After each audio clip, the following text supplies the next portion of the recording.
Hello, it's Sid, and thanks for joining me today. I hope you're doing well.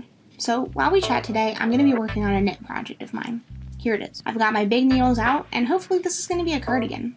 I'm not using a, pattern or anything, so I'm hoping it doesn't end up too wonky in the end, but we'll see.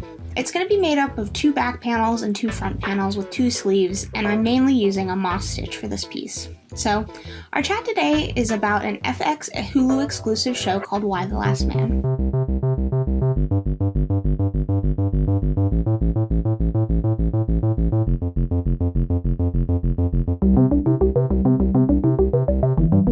I never expected to talk about this show, let alone watch it, but I did end up watching it with my parents, so, here we are. I'm gonna put a little disclaimer here because this is just my opinion. The show's a trans guy, and I can even understand how someone could like this show. It's shot very well, and the acting is really good. It's just that the plot didn't really appeal to me, but I will say that the concept is interesting, and my parents did enjoy the show.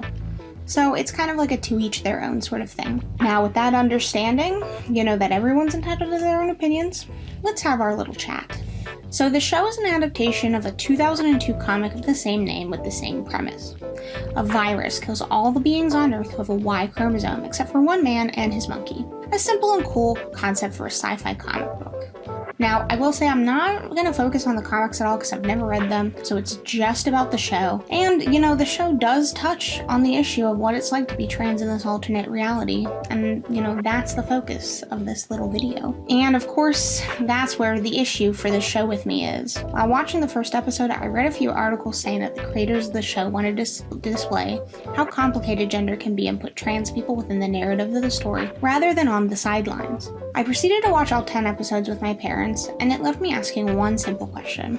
From what we see from the show, does it truly break free from the bioessentialism that its core concept is based upon? Now, for some context, the show does split between 3 intersecting narratives. One follows the remnants of the United States government, one follows the last cis man on Earth named Yorick, and the other follows his sister named Hero and her friend, Sam, who's also a trans guy.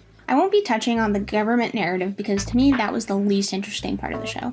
Let's take a look at the other 2 narratives and how they, in my opinion, merely reinforce the bioessentialism the show has at its core.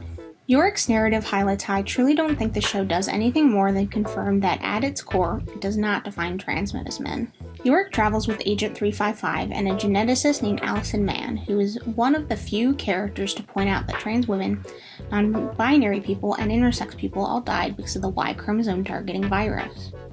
Now, I liked these characters a lot, and truly the dynamic the actors bring makes this third of the story extremely entertaining. I had a blast watching these guys. But, that being said, as the last cis man on Earth, there are a few times Yorick tries to pass himself off as trans.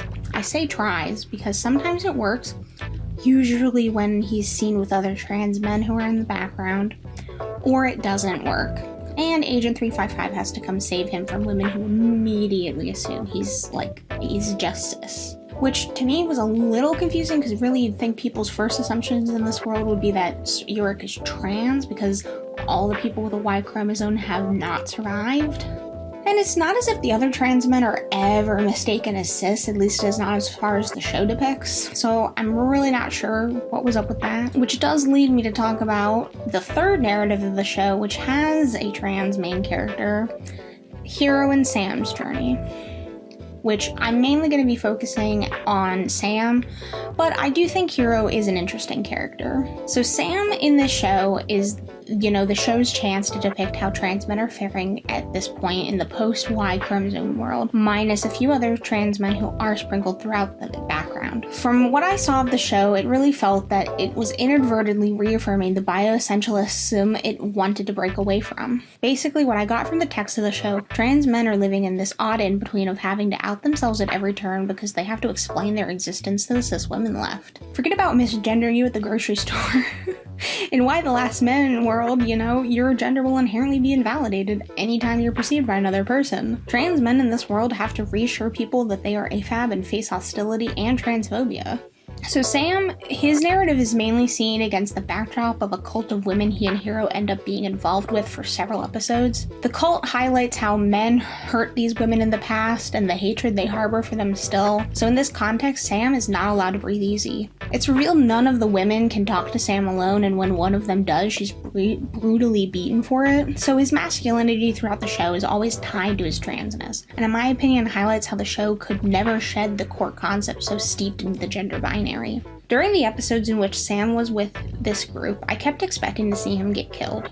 It's one of the reasons I kept watching the show, because I was so sure that's how his narrative was going to end, but it didn't. Eventually Sam got fed up with his treatment with the group and left Hero, heading off on his own. You don't really see too much of him after this, but his narrative becomes a lot less stressful in terms of, I didn't think he was gonna die or get killed anymore, so at least that was something. The TLDR of this whole video is that I really don't think the showrunners could have ever created a show that really explores the complications of gender. The source material is just too strictly steeped in binary thinking, and it's too hard to break away from. By including trans men and mentioning how many women and people died that day, it doesn't do too much to distance the show from the comics. 2021 is a very different time compared to 2002, and this show, to me, just reminded me how inconsequential trans people are in media, even when we are being included.